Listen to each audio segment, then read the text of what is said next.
Ekaristi takatifu ni roho ya kanisa, mapendo yanayobubujika kutoka kwa Mungu. Ni Kristo anayetoa mwili na damu yake. Tumpokee tupate kutoka mbinguni, ni mkate wa uzima. Tushirikishane tone la upendo. Karibu mpendwa msikilizaji katika tafakari ya neno la Mungu, sherehe ya mwili na damu takatifu sana ya Bwana wetu Yesu Kristu, yaani Solemnitas Sanctissimi Corporis et Sanguinis Christi. Liturujia ya neno la Mungu katika sherehe hii inatutafakarisha kuwa Ekaristi takatifu ni ishara ya upendo na ukarimu wa kimungu. Sherehe hii huadhimishwa Alhamis baada ya sherehe ya Utatu Mtakatifu, lakini kwa sababu za kichungaji katika majimbo mbalimbali huadhimishwa Dominika baada ya sherehe ya Utatu Mtakatifu. Mama Kanisa ameamua hivyo ili kuwapa watoto wake nafasi ya kufurahia, kumsifu, kumwabudu na kumpa Mungu heshima ya pekee katika fumbo hili la Ekaristi takatifu kwa maandamano yanayofanyika baada ya misa takatifu ili kuliishi, kulitafakari, kulishuhudia na kuonesha umuhimu na uhitaji wa fumbo hili takatifu katika maisha yetu ya kiroho. Katika sherehe hii tunamshukuru Mungu ambaye kwa mapendo makubwa alimtoa kwetu mwanawe wa pekee Bwana wetu Yesu Kristu, akatoa mwili na kukaa kati yetu, akashiriki ubinadamu wetu ili atushirikishe umungu wake, na bado amebaki nasi kwa daima katika maumbo ya mkate na divai. Tuombe neema ya kudumu katika ushirika na Kristu kwa kumpokea daima kwa imani na katika hali ya neema katika Ekaristi takatifu ili tuweze kunufaika na matunda yatokanayo na kule kupokea kwetu fumbo hili takatifu. Chimbuko la sherehe ya mwili na damu takatifu sana ya Bwana wetu Yesu Kristu. Sherehe ya mwili na damu takatifu sana ya Bwana wetu Yesu Kristu ilianzishwa rasmi katika kanisa kutokana na uwepo na kusambaa kwa ibada mbalimbali kwa heshima ya Ekaristi takatifu, uwepo halisi wa Mungu katika maumbo ya mkate na divai mapema katika karne ya 13.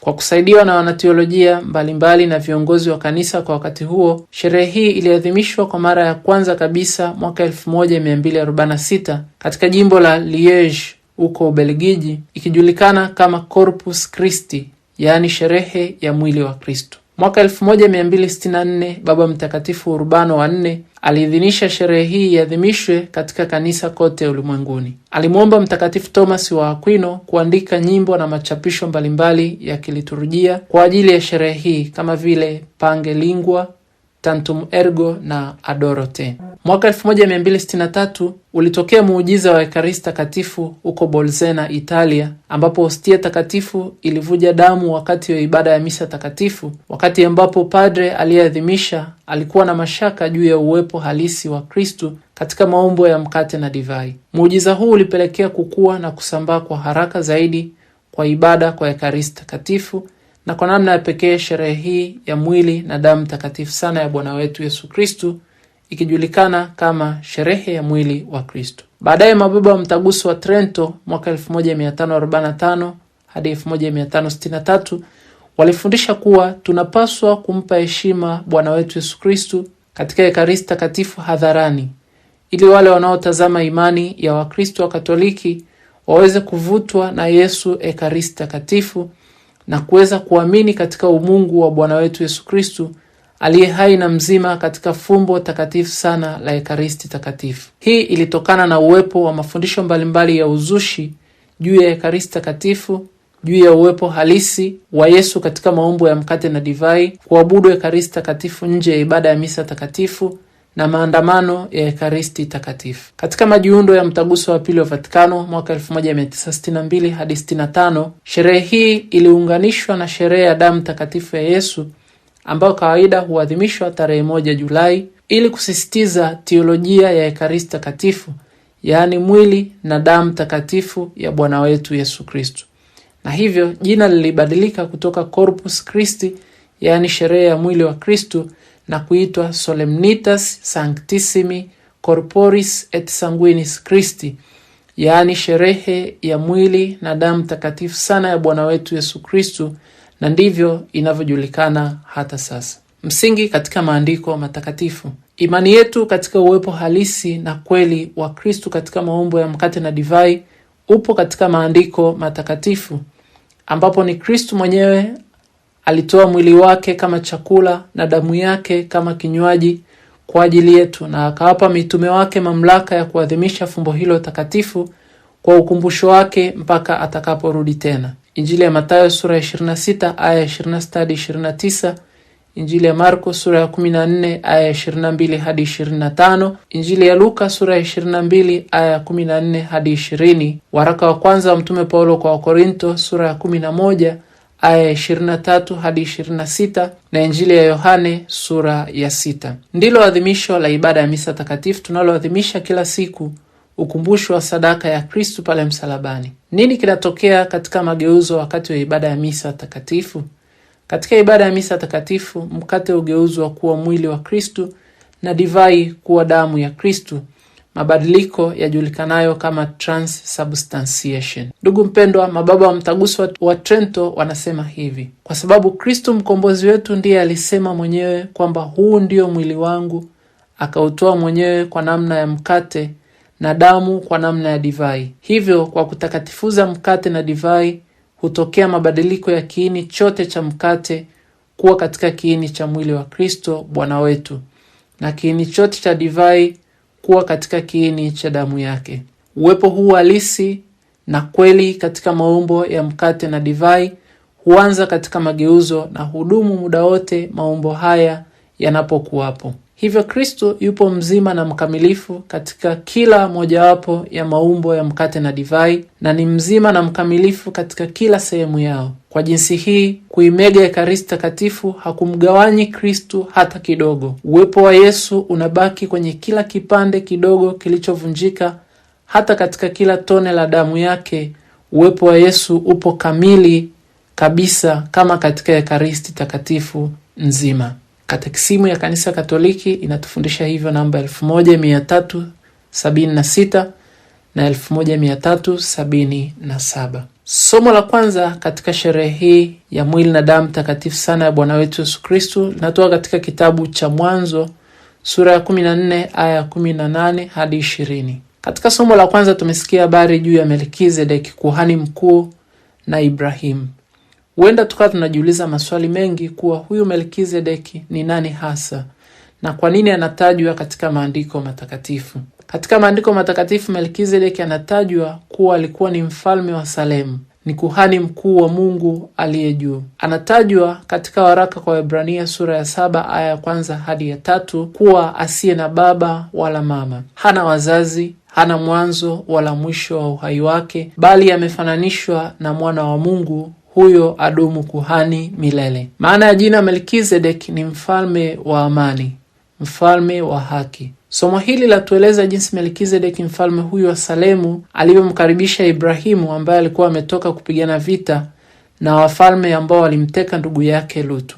Melkizedeki alileta mkate na divai na kumbariki Ibrahimu. Melkizedeki, mfalme wa haki, mfalme wa amani, na sadaka anayotoa ya mkate na divai vyazungumza juu ya kuhani mkuu Bwana wetu Yesu Kristo katika Agano Jipya. Kristo ni mfalme wa amani, ni mfalme wa haki aliyejitoa mwenyewe kama sadaka kwa Baba wa milele kwa ajili ya ukombozi wa ulimwengu, kwa ajili ya kutufanya wenye haki mbele za Mungu na kutuletea amani. Katika Ekaristi takatifu nasi tunamshukuru Mungu kwa zawadi ya ukombozi tuliopata kwa sadaka ya mwili na damu ya Kristo msalabani. Yeye ni kuhani, ni sadaka na altare, na hivyo ni mkuu kuliko wafalme na makuhani wa Agano la Kale. Anasimama kama kuhani mkuu anayetufaa sana kati yetu sisi na Mungu. Somo la pili ni waraka wa kwanza wa Mtume Paulo kwa Wakorinto sura ya 11 aya 23 hadi 26. Mtume Paulo katika sura hii ya 11 kuanzia aya ya 17 hadi 33 azungumza juu ya adhimisho la karamu ya Bwana, akionya hasa ushiriki usiostahili katika karamu hii takatifu na matumizi mabaya ya karamu ya Bwana. Kimsingi, Ekaristi takatifu wakati huo ilikuwa ni adhimisho la mlo, karamu ya pamoja, ambapo aliyekuwa mkuu wa nyumba aliandaa karamu na kuwaalika watu kushiriki pamoja kama Kristo alivyoamuru ifanywe kwa ukumbusho wake. Mtume Paulo anasikia habari kuwa katika jumuiya ya Wakorinto walikuwepo watu waliowatenga maskini katika karamu hii ya Bwana na kuandaa kwanza karamu kwa ajili yao, watu waliokuwa matajiri na wenye hadhi katika jamii ya Wakorinto.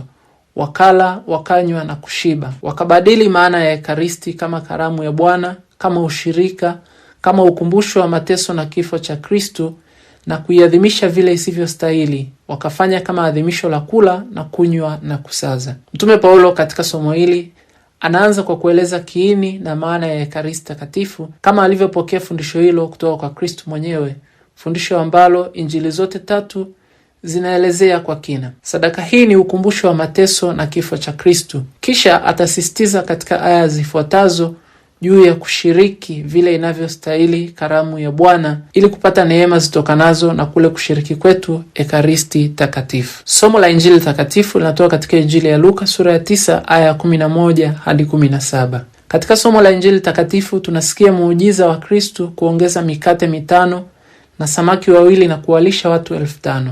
Kristo aliwakaribisha watu, akawafundisha kwa neno lake habari za ufalme wa Mungu na kuwaponya wale wenye shida, wenye haja ya kuponywa. Kristo anahusika na mahitaji ya kiroho na kimwili ya kondoo wake. Akiisha kuwalisha kwa neno, mitume wanamuomba awaage makutano. Hawaamini kama Kristo aweza kufanya jambo kubwa kuliko vile walivyoweza kuwaza kwa akili na uelewa wao. Lakini Kristo anawaambia, wapeni ninyi chakula. Anataka mitume washirikiane, wawashirikishe watu hata kile kidogo walichokuwa nacho. Kristo anawaamuru wa kuwaketisha watu na anafanya muujiza wa kuzidisha mikate na samaki na watu wanakula na kushiba. Muujiza huu unafanyika nyikani, waturudisha nyuma katika Agano la Kale, namna Mungu kwa ukarimu alivyowalisha watu wake mkate utokao mbinguni katika safari yao jangwani kuelekea katika nchi ya ahadi. Kristo anatulisha sisi kwa mwili na damu yake tuwapo jangwani kuelekea katika nchi ya ahadi mbinguni. Wakiisha kula, wanakusanya mabaki vikapu 12, idadi ya makabila 12 ya Israeli. Kumbe wakiisha kula na kushibishwa na Kristo, kila mtume wa Kristo anapewa kikapu chake, yaani wito wa kwenda kumpeleka Kristo kwa watu wa mataifa yote, kwa watu wa makabila yote. Ndio utume wa kanisa, ndio utume wetu sote tunaopokea neno la Kristo na kushibishwa kwa Ekaristi Takatifu. Tunapoadhimisha sherehe ya mwili na damu takatifu sana ya Bwana wetu Yesu Kristo, tuna mambo yafuatayo ya kujifunza. Fundisho la kwanza, tunajifunza juu ya uwepo halisi wa Kristo katika Ekaristi Takatifu. Ekaristi Takatifu sio tu alama, ni uwepo halisi wa kweli wa Yesu katika maumbo ya mkate na divai. Kristo mwenyewe aliposema, huu ndio mwili wangu, hii ndio damu yangu. Kanisa latufundisha kuwa kwa kutakatifuza mkate na divai hutokea mabadiliko ya kiini chote cha mkate kuwa katika kiini cha mwili wa Kristo Bwana wetu, na kiini chote cha divai kuwa katika kiini cha damu yake. Uwepo huu halisi na wa kweli katika maumbo haya ya mkate na divai huanza katika mageuzo na hudumu muda wote maumbo haya yanapokuwapo. Ndugu mpendwa, kila mara tunaposhiriki Ekaristi Takatifu tunafahamu ya kuwa tunakutana na Kristo mwenyewe. Ni Kristo ambaye anatuonea huruma, anayetupokea kama tulivyosikia katika somo la Injili Takatifu. Kristo anayeguswa na matatizo yetu, anayeguswa na mahitaji yetu. Anatulisha kwa neno lake na Ekaristi Takatifu kila mara tunapokutana naye. Anatuponya na kutupa nguvu rohoni ya kusonga mbele katika safari yetu ya maisha hapa duniani kuelekea kwake. Kristo mfalme wa amani yupo kila siku kati yetu. Tumkabidhi familia zetu, aziongoze ili ziwe vitalu vya amani, haki na upendo. Tumkabidhi taifa letu ili liwe kisiwa cha amani, haki na upendo wa kweli. Tumkabidhi kazi zetu zote za kila siku ili aziongoze. Tumkabidhi Kristo hali zetu, kukata tamaa kwetu kwa sababu mbalimbali, mashaka na hofu zetu, furaha na huzuni zetu, ili atawale kabisa maisha yetu. Lakini pia tunapokutana na Kristo kila siku, tumshukuru kwa kutupenda upeo. Tumuabudu, tumsifu na kumtukuza Mwokozi wetu ambaye ameamua kubaki nasi katika maumbo ya mkate na divai. Yupo nasi kila siku katika sakramenti takatifu ya altare. Fundisho la pili, Ekaristi Takatifu ni ukumbusho wa sadaka ya Kristo. Adhimisho la Ekaristi Takatifu sio sadaka mpya, bali ni adhimisho lile lile la sadaka ya Kristo aliyejitoa kwa mapendo makuu pale msalabani, mwili wake na damu yake kwa ajili ya uzima wa ulimwengu. Kile alichoadhimisha Kristo katika karamu ya mwisho siku ya Alhamisi Kuu na kuhitimisha pale msalabani siku ya Ijumaa Kuu kinarudiwa tena sasa na wakati huu katika kila adhimisho la ibada ya misa takatifu, ikiwa na matazamio ya karamu ya mbinguni. Mtume Paulo anatufundisha katika somo la pili kuwa kila tulapo mkate na kukinywa kikombe tunatangaza mauti ya Bwana hata ajapo. Ndugu mpendwa, kila mara tunaposhiriki Ekaristi takatifu tunakumbuka juu ya mapendo yasiyo na mipaka ya Mungu kwetu, hata akamtoa mwanawe wa pekee kwa ajili yetu. Ni Kristo ambaye katika kila adhimisho la misa takatifu anajitoa kwa Baba wa milele. Tunaposhiriki Ekaristi takatifu tukumbuke wajibu wetu wa kujitoa sadaka kwa ajili ya utumishi wa upendo kwa wengine. Tujiulize kila mmoja, kushiriki kwangu Ekaristi takatifu kumeathiri vipi mapendo yangu kwa Mungu na kwa wengine? Nimekuwa na mapendo ya kweli na ya dhati kwa familia yangu, kwa nyajibu mbalimbali, kwa majirani zangu, kwa mwenzangu wa ndoa, kwa mtawa mwenzangu, kwa padre mwenzangu, kwa wafanyakazi wenzangu na kadhalika? Nimetenga muda wangu kukaa na Yesu, kumshukuru kwa mapendo hayo makuu na baraka zake nyingi katika maisha yangu ya kila siku? Yesu anatupenda, anatupa nafasi ya kuendelea kuonesha na kudhihirisha mapendo yetu kwake. Anatutazama kila mara kwa jicho la upendo, anatuonea huruma. Fundisho la tatu, Ekaristi takatifu ni ushirika. Kristo anatuambia, aulaye mwili wangu na kuinywa damu yangu hukaa ndani yangu, nami hukaa ndani yake. Sherehe hii ya mwili na damu takatifu sana ya Bwana wetu Yesu Kristo yatukumbusha kuwa tunapopokea Ekaristi takatifu tunaingia katika ushirika na Kristo. Anakaa ndani mwetu nasi tunakaa ndani mwake. Ndugu mpendwa, Ekaristi takatifu yatupa nafasi ya kuingia katika ushirika na Mungu. Katika ibada ya misa takatifu, padre anapochanganya maji na divai wakati akiandaa vipaji, anasali na kusema, kwa fumbo la maji haya na divai hii tujaliwe kushiriki umungu wa Kristo, yeye aliyekubali kushiriki ubinadamu wetu. Kumbe Mungu aliye mtakatifu amekubali kuingia katika historia yetu ya dhambi ili aigeuze kuwa historia ya wokovu wa milele. Tunapoingia katika ushirika na Mungu, tunaalikwa kuingia katika ushirika kati yetu sisi kwa sisi. Tunaalikwa kupokeana katika mazuri na madhaifu yetu. Tunaalikwa kuchukuliana kwa upendo na upole. Tunaalikwa kusameheana pale tunapokosana bila masharti. Kwa sababu ya dhambi, tunaalikwa kuendea sakramenti ya kitubio ili daima tuwe wamoja na Kristo na matunda ya uwepo wake ndani mwetu yaonekane katika kusema na kutenda kwetu. Fundisho la 4, Ekaristi takatifu ni sadaka ya shukrani. Ekaristi maana yake ni shukrani kwa Mungu. Melkizedeki alimtolea Mungu mkate na divai, shukrani kwa matendo makuu na ushindi aliyomtendea Ibrahim. Katika ibada ya misa takatifu nasi tunamshukuru Mungu kwa zawadi ya ukombozi tulioipata kwa njia ya Bwana wetu Yesu Kristo. Tunamshukuru Mungu kwa mapendo yake yasiyo na mipaka, tunamshukuru kwa ukarimu wa kimungu. Ndugu mpendwa, sherehe hii ya mwili na damu takatifu sana ya Bwana wetu Yesu Kristo yatukumbusha kuwa watu wa shukrani kwa Mungu, kwa neema na baraka, kwa afya njema, kwa nguvu za kufanya kazi, kwa zawadi ya watoto, kwa zawadi ya familia, kwa zawadi ya miito mitakatifu, kwa zawadi ya utulivu na amani moyoni, kwa ustahimilivu hata nyakati ngumu ambapo Mungu alitushika mkono akatuinua. Mkate ni zao la ngano iliyosagwa na divai ni zao la mzabibu uliopondwa-pondwa. Kumbe nasi tunaalikwa kujitoa maisha yetu, kukubali kujimega na kujitoa sadaka kwa ajili ya wengine, kwa hali, kwa mali, kwa karama, kwa vipaji na kadhalika. Tuwe sehemu ya kuleta furaha, nafuu, amani katika maisha ya watu wengine. Tuwe baraka katika maisha ya watu wengine. Kuwa tayari kuumia kwa ajili ya familia yako, kwa ajili ya shirika lako, kwa ajili ya jumuiya yako, kwa ajili ya wananchi wako. Kuwa tayari kuhisi maumivu, shida na vilio vya wengine, kuwa sababu ya kuleta furaha, tabasamu, amani na utulivu wa roho kwa wengine. Fundisho la 5, Ekaristi takatifu na utume. Katika somo la Injili takatifu, Kristo anawakaribisha watu, anawafundisha na kuwaponya, utume ambao atawatuma mitume wake kwenda kuufanya.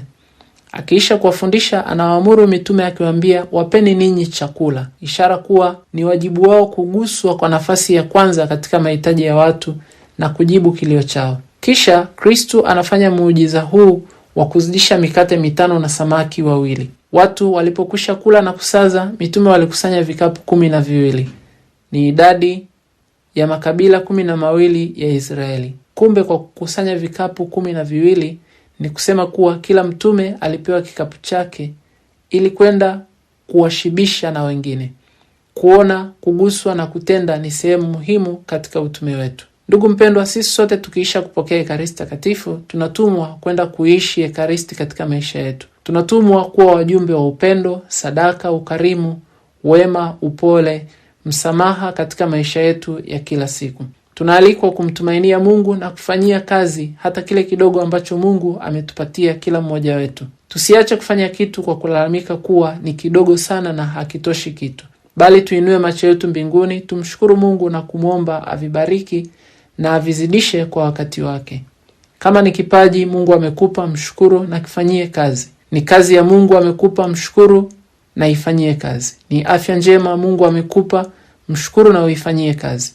Ni amani ya moyo Mungu amekupatia, mshukuru na uifanyie kazi, kuzidisha zaidi na zaidi kwa ajili yako na kwa ajili ya wengine. Kuwa balozi wa baraka za Mungu, zitumie kuwainua wengine, na Mungu atakubariki zaidi na zaidi pale unapomshukuru hata kwa kidogo alichokupatia. 6. Kupokea Ekaristi Takatifu kwa heshima na katika mastahili. Mtume Paulo katika somo la pili anatoa fundisho juu ya nini maana ya Ekaristi Takatifu baada ya jumuiya ya Wakristo wa Korinto kutumia vibaya adhimisho la karamu ya Bwana. Mtume Paulo anatuonya nasi sote ya kuwa tunapopokea Ekaristi Takatifu pasipo mastahili, tunajipatia hatia ya mwili na damu ya Kristo. Waraka wa kwanza wa Mtume Paulo kwa Korinto sura ya 11 aya ya 27. Yesu aliye mtakatifu sana anatuhitaji nasi kujitakatifuza ili tuweze kustahili kuwa makao yake ndani mwetu. Sherehe hii ya mwili na damu takatifu sana ya Bwana wetu Yesu Kristo itukumbushe wajibu wetu wa kujiongea sakramenti ya Ekaristi Takatifu